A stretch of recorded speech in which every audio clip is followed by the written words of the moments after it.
Joseph W. Brady addresses the industry's commander-in-chief. Yeah, he is a commander-in-chief. His name is Nicholas Chang. He's very well known, highly respected, hard charging, a lot of energy. He's with NAI Capital. He took over for where Scott Sanders was. Scott is a senior industrial specialist with Colliers, did a great job. And he's joined with Tim Penmenthal and Kyle Keener. They're both with Cushman & Wakefield, John Cezone. We have Walt Arrington with CBRE. Mike Vernick, who's with Voight. Gary Martinez, we got Larry Knoll. Larry and Justin are both with Lee. Ginger McCauley is with Fidelity, Fidelity National Title. I just did a tour with her. We have Rick John. We call him RJ. There's nobody that's probably sat on this board, I think, longer than he has. That's brought more to the deal. So, Terry, I'm proud in my position here. I'm the chairman of the Governmental Affairs Committee for the Society of Industrial and Office Realtors for the Inland Empire in Orange County, California. Okay, I'm a committee of one. So whatever committee assignments I get, I do. But in this case, we talked in a board meeting, I think it was in October, about let's do something different. So we were projecting that the market would slow down, which I think we started to see it slow down. A lot of our a lot of our members, fellow SIR members, do a lot of major industrial. So we thought it would slow down. We cover a pretty big, I mean, when you think about the Inland Empire, the two largest counties in the lower 48 states, and the Inland Empire has over 700 million square feet of industrial space. Orange County has about 250 million square feet. So call it a billion square feet. And we have some really, really, really good and very committed sponsors. I mean, people that help us move our agenda forward.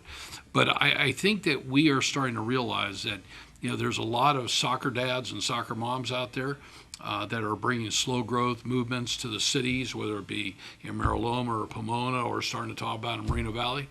I think that our board is cognizant that this will continue to go on.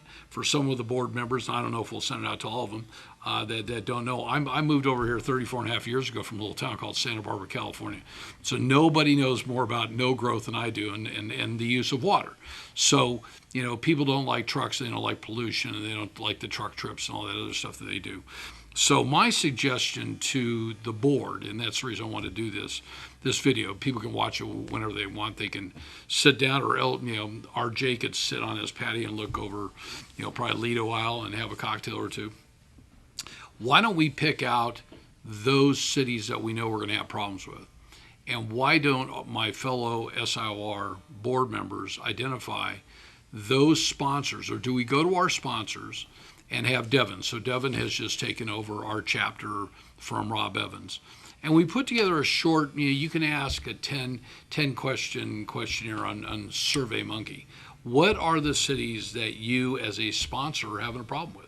Okay, what are the problems? What do you think is going to happen 2 or 3 years down the road? And then why don't we do a couple receptions during the next year or two, maybe once a quarter, where we do a reception. Let's say we did a reception in Ontario, and that took care of Banning, Beaumont, Redlands, Corona in that area, and then we did one down in Temecula, Paris in that area, and we did one over in Pomona, and then we did one down in Orange County. Rather than trying, I think for us as a board to try to be a cure-all, to be the end-all for the Inland Empire and Orange County, we can't do it. But I think that NAIOP does a very good job in working with their board members and their members with government relations. We have put together a list. I think I've shared it with Nick. Nick, if I haven't, I believe I've had my office recently updated. I know we did it a couple years ago for Rob, and we identified, I believe, the city manager and the mayor. I think this time, I think we've added the economic development director. So those would be the three kingpins. So out of, let's say we have 28 cities, I had 24 in San Bernardino County, and probably the same amount in Riverside, and probably let's say 20.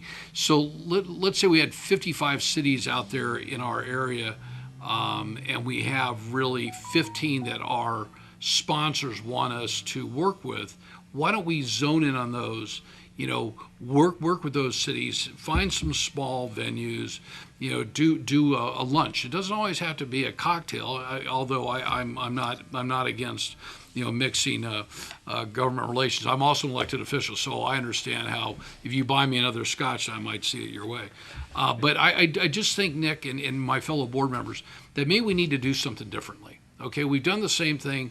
And this is a path we haven't done. This is a path I like to see. How we get there, I don't know. There's no pride of authorship for this idea. But I just think that how do you eat an elephant?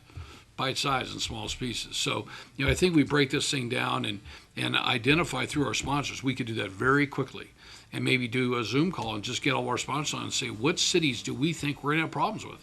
Okay, it's because I will tell you the growth is now going down the Coachella Valley and it's now coming on up here. And I would also suggest that we do something up here this year in a lunch. We could probably do it at Bear Valley Country Club at Spring Valley, where I'm a member.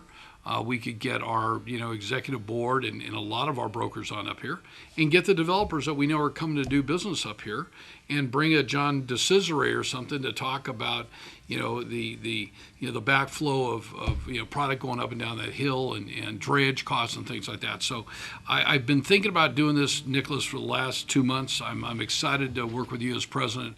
I really enjoyed working with Scott and Mike and everybody else. I just thought this video might be a little easier for you to digest, and then maybe you tell me to send it out to the other board members, and then so by the February board meeting, which I hope to be at, that we can have a better conversation of what I've come up with, and we can go from there. So happy 2023 to my fellow board members. God bless you. God bless America.